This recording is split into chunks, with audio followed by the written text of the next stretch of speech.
ശക്തമായ മഴയിൽ ഇരുനിലകളുള്ള കടമുറി കെട്ടിടം തകർന്നു വീണു. മൈനാഗപ്പള്ളിയിലാണ് സംഭവം.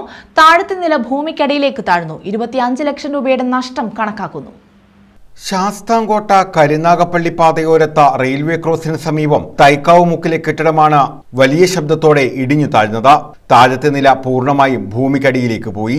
ലക്ഷങ്ങൾ വിലയുള്ള പന്തൽ സാധനങ്ങൾ സൂക്ഷിച്ചിരുന്നത് താഴത്തെ മുറികളിലായിരുന്നു.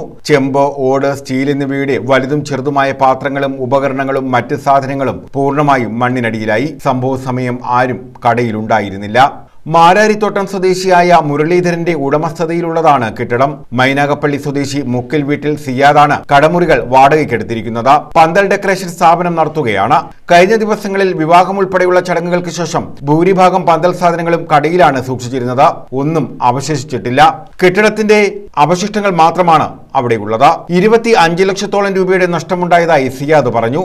റവന്യൂ, പഞ്ചായത്ത് ഉദ്യോഗസ്ഥർ സ്ഥലം സന്ദർശിച്ചു. മുകൾ നിലയിൽ വാടകയ്ക്ക് താമസിച്ചിരുന്ന അതിഥി തൊഴിലാളികൾ നേരത്തെ ഒഴിഞ്ഞുപോയിരുന്നു. News bureau, Sasthamkotta.